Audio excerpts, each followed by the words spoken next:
5, 4, La pequeña de 11 años. 3, Operativamente nosotros desarrollamos la... Quien se encontraba bajo cuidado. 2, ¿Preparados? 1. Al aire.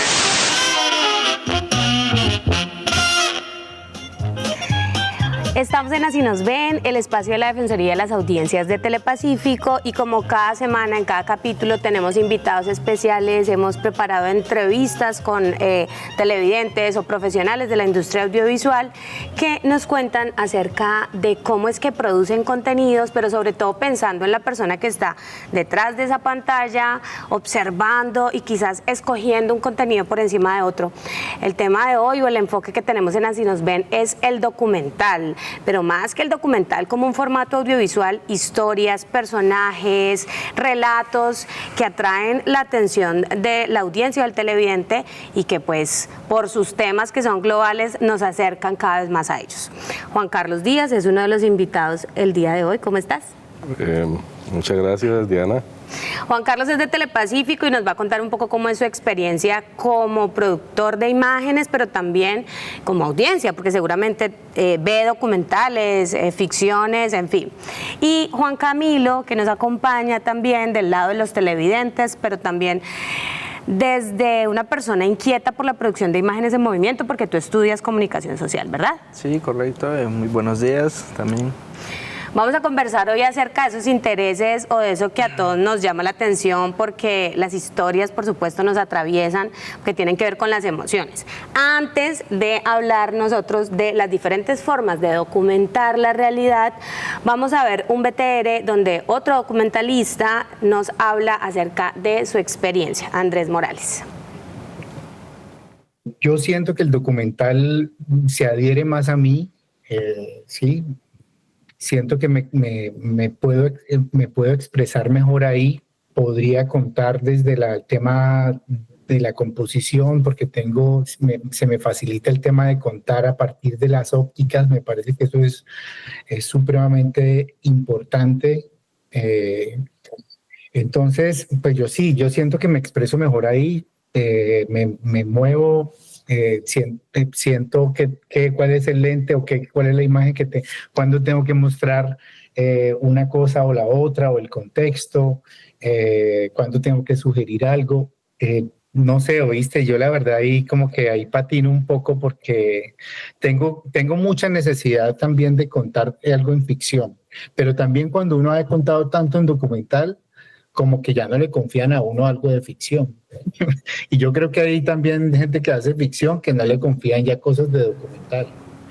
Muy bien, pues Andrés habla de que documentar para él ha sido una de sus pasiones, o quizás el formato que ha escogido, pero hablemosle a los televidentes, a la persona que está frente a una pantalla y dice: yo prefiero verme una telenovela porque hay personajes que actúan, para ponerlo en términos muy sencillos, o prefiero quizás ver un contenido donde me muestren la realidad.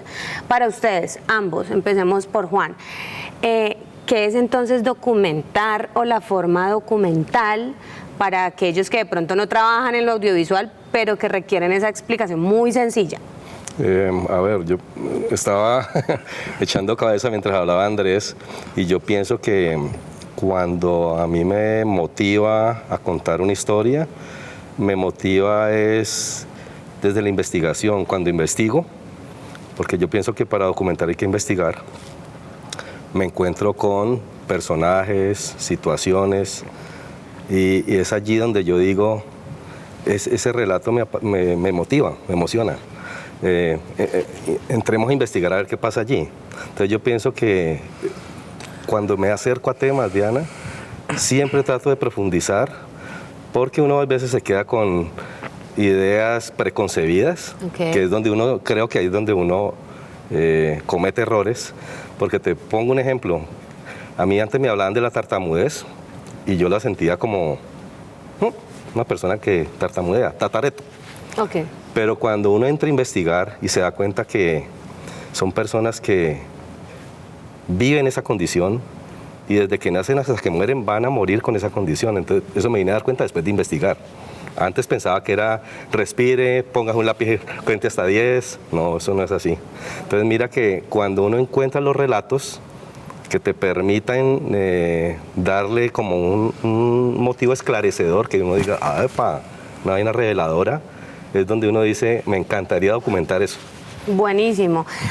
Continuamos ahorita desarrollando un poco este tema que has planteado como ejemplo, porque creo que también tiene que ver con otras cosas de documentar, y es la inclusión de temas que a veces parecen como que no nos interesan mucho. Vamos a dejarlo allí porque me interesa que Juan Camilo, tú estudias comunicación social, estábamos hablando un poco detrás de cámara y estás muy inquieto como por la parte técnica, ¿no? Como cámara, edición, pero seguramente cuando te sientas como televidente a escoger algo, hay historias que te llaman la atención por encima de otras. O no sé si, por ejemplo, antes de estudiar dijiste, es que yo quiero estudiar comunicación para contar este tipo de historias. ¿Qué opinión tienes frente al tema de documentar la realidad?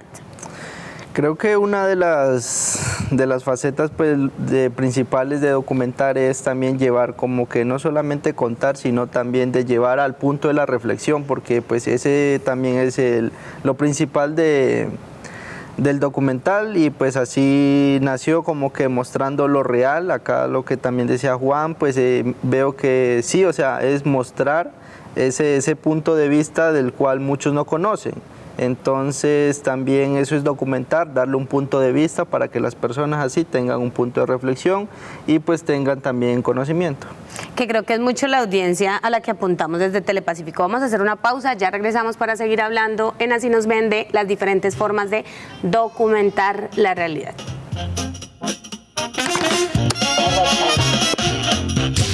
Operativamente en los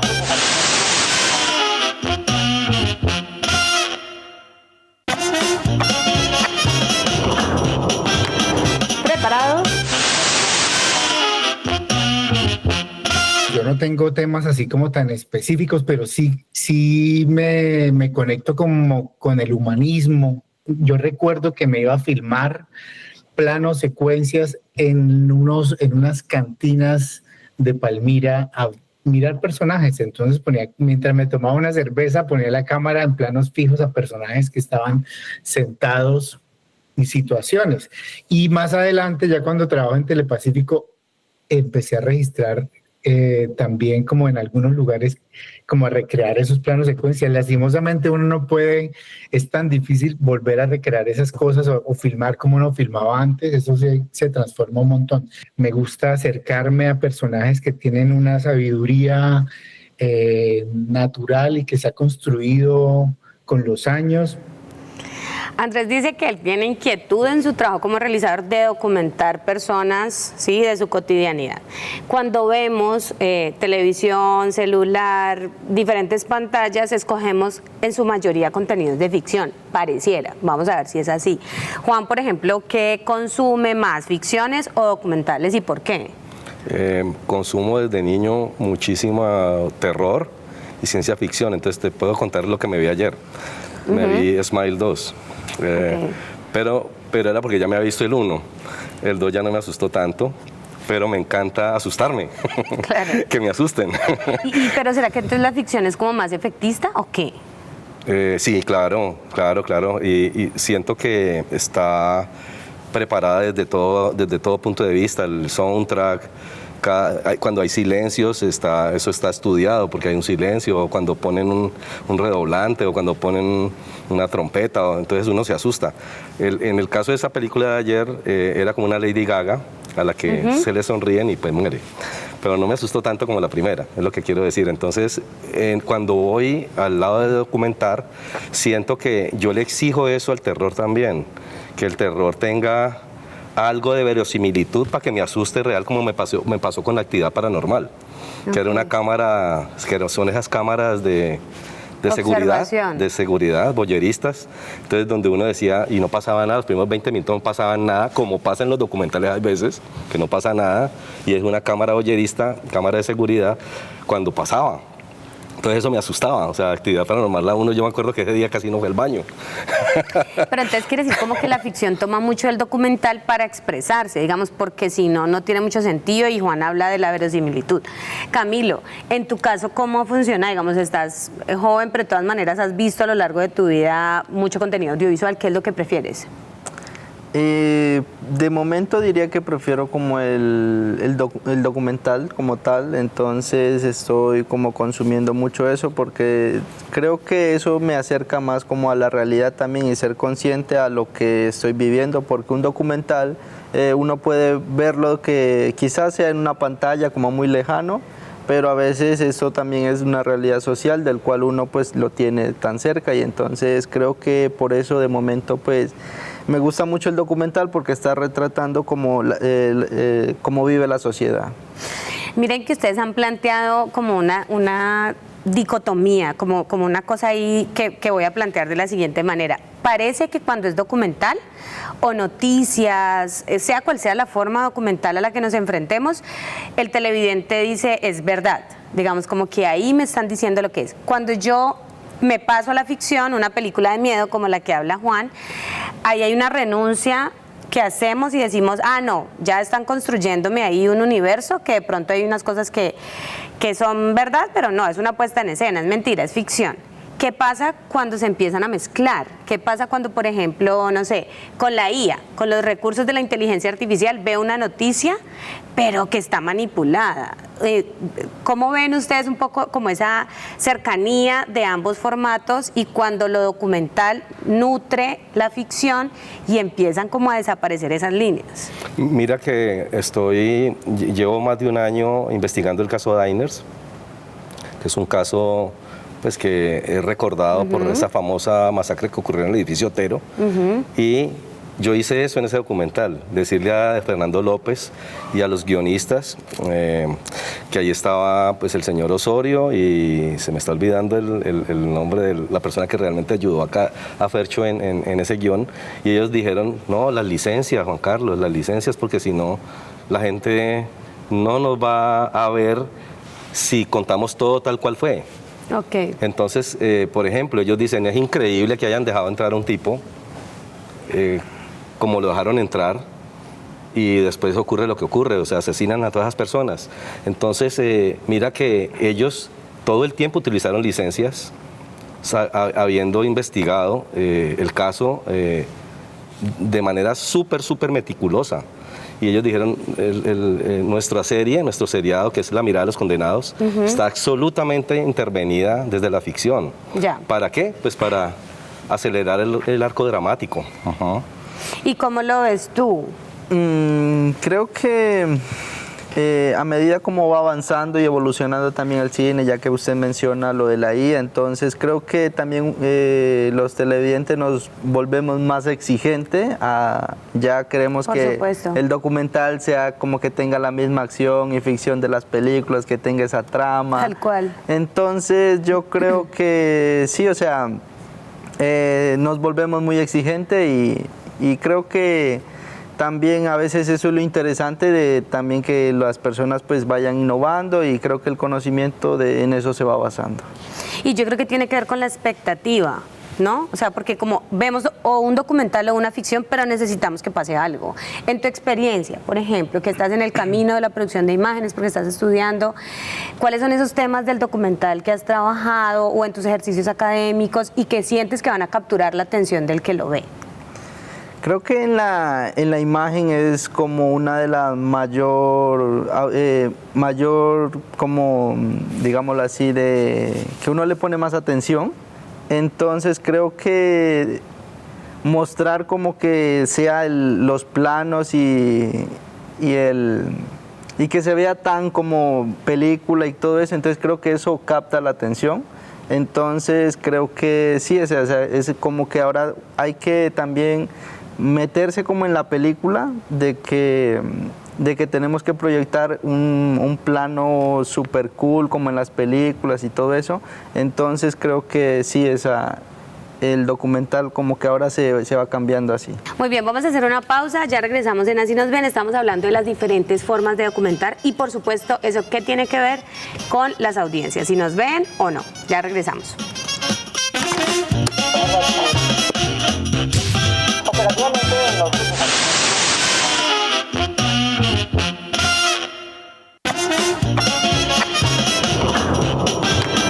¿Preparados? Y llego allá con la cámara y arranco la entrevista y ahí yo intento encontrar las cosas, pero me cuesta mucho porque siento que se rompe el hielo con hacer tantas cosas previas. Siento que puedo romper la magia y prefiero encontrarla cuando me encuentro con ese personaje por primera vez. Intento encontrarles en preguntas cómo se relacionan ellos con su familia, cómo se relacionan ellos con su ciudad, con su entorno, qué nivel de apreciación tienen ellos por de dónde vienen. Como que siempre intento buscar eso tanto en imagen como a través de un cuestionario, porque siento que a través de esas imágenes o a través de esas preguntas uno logra sentir con propiedad una textura de alguien, la textura de una persona. Estamos hablando en Así nos ven de diferentes formas de documentar personajes, historias, narrativas alrededor de este tema. Bueno, para mis invitados la misma pregunta. ¿Qué tema ustedes quisieran acercarse como realizadores, pero también como televidentes, desde el documental? Juan. Mira que te la voy a contestar, no sé si de una manera confusa, porque yo le estoy echando cabeza, porque la pregunta no es fácil, porque es el futuro. Claro. Pero mira que yo siempre he sido anticentralista. Por ejemplo, cuando hice Amenaza Verde, ¿sabes por qué lo quise hacer? O sea, yo soy americano. Amenaza Verde es un documental del Cali. Del Cali. Pero lo que me llamó la atención es que la estrella quinta del Cali, del 1974, cuando investigo, me tomó por ahí unos 6 meses saber que no habían imágenes, Diana, de ese partido, de la final Cali-América, en donde el Cali queda campeón. Me doy cuenta que es que el noticiero que cubría eso era Telediario, eso era filme, era cine, y eso mandaban a hacer el trabajo pues, de convertirlo en imágenes para televisión a Miami. Y los rolos, como no está jugando el Santa Fe ni los Millonarios, no hay una sola imagen de ese partido de Cali celebrando la quinta estrella. Y yo siendo americano dije, qué cosa tan injusta. ¿Qué año? 1974. Increíble. Ajá, entonces yo digo, y también hice otra muy, que a mí me llena como de orgullo porque me la dice Amparo Sinisterra y me dice, Juan Carlos, Felipe Yérez Zuleta era en ese momento el gerente de Inravisión. Y me dijo, canales regionales, ¿eso para qué? Eso se va a acabar, eso es una vagabundería, la televisión está en Bogotá.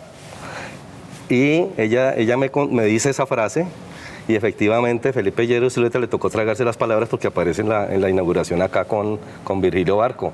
Entonces yo dije, necesito documentar eso, necesito que salga el señor que negó verbalmente la posibilidad de crear un canal regional como Telepacífico. Y después fue testigo. Entonces me encantan las historias que son antisistema. No, pero además que son del pasado, pero que acá hay una lectura nueva. Ajá. En tu caso, ¿cómo lo ves? Digamos, no sé si tienes algún personaje o historia con el que te hayas identificado o que quieras hablar de él en tu proceso o que como televidente quisieras ver algo relacionado con. Creo que me gustaría es como más ver, sería, por ejemplo, en los pueblos indígenas se ve mucho de que hay arte y todo eso, pero no es mostrado a las demás personas. O sea, no se conoce por fuera, a no ser pues dentro de la cultura. Por ejemplo, me acuerdo mucho de mi abuelo, hace un par de años yo no sabía que un primo necesitaba una artesanía para la escuela. Y resulta que mi abuelo pues sabía hacer barcos con madera. Entonces yo casi toda mi vida no sabía esa faceta. Mi papá también, entonces después de eso yo como que le pregunté que, o sea, que no sabía pues que que él sabía, valga la redundancia. Ajá. Entonces ya mi papá me comenta cómo vivían antes, cómo de hecho realizaban botecitos grandes donde alcanzaban 1 o 2 niños así que jugaban en eso. Entonces habían diferentes tipos de, digámoslo así, de creaciones con madera. Entonces yo creo que sí me gustaría como también ver eso, no solamente en mi pueblo, sino en diferentes pueblos, que pueda haber otro tipo de arte que no se ha mostrado. Entonces creo que eso es lo que me gustaría ver. Buenísimo. Estamos hablando de diferentes maneras de documentar la realidad, pero cómo eso se vuelve historia. ¿Qué historias los ha marcado? Tenemos televidentes que se comunican con nosotros y nos dicen, no, es que en Telepacífico recuerdo que vi en mi infancia un documental sobre tal cosa, sobre todo, digamos, temas deportivos. ¿Qué los ha marcado a ustedes o como noticia o como crónica o como un documental expreso, literal, digamos la forma del documental, que recuerden y que los haya marcado? Porque creo que eso también lo hace a uno culturalmente. Esa pregunta es muy difícil. Porque además Juan, digamos, está vinculado hace muchos años a Telepacífico, entonces no solamente como televidente, ¿no? Sino que has estado ahí con la historia del canal en paralelo. Ajá, ¿Cuál puede ser ese contenido? No, siempre diré que soy orgullosamente unibayuno. Entonces recibí demasiada información de lo que fue después la Escuela de Rostros y Rastros. Ya. Yo me considero heredero de eso, entonces si algo me marcó a mí fue el Rostros y Rastros de los 90. Entonces cuando uno veía esos documentales que eran desde la otra orilla, siempre mostrando sujetos que uno no se imaginaba que iban a salir por televisión, porque entonces se mostraba el documental, por ejemplo, de Oscar Campo, el habitante de calle. El ángel, se me olvida en este momento. Subterráneo. El ángel subterráneo. Que es un proyecto Rostros de los 80 y que hoy, 2025, se sigue produciendo alrededor de la Universidad del Valle. O el documental de Guerra, que pues yo conocí a Guerra parar en los semáforos pidiendo y después uno verlo, me tocó emitirlo, porque yo soy tan viejo que me tocó emitirlo.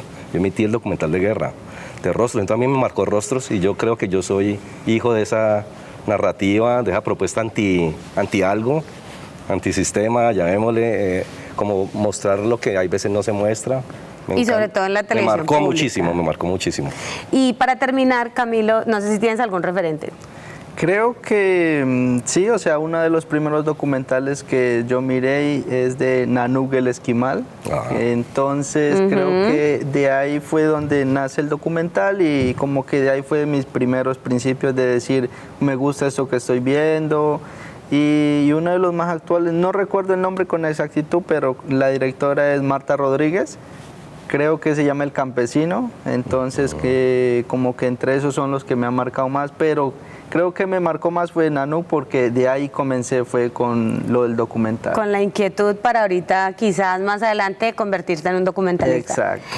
Bueno, pues muchísimas gracias a nuestros invitados, a ustedes que están del otro lado de la pantalla recibiendo información que va de la mano no solamente de los mensajes que nos envían a la Defensoría de las Audiencias, sino a desarrollar contenidos en realidad que tienen que ver con los conceptos, con los intereses y con los enfoques que tenemos desde Telepacífico como canal público. Muchas gracias. A ti, Diana, muchas gracias. Muchas Nos gracias. vemos en una próxima emisión de Así nos vemos.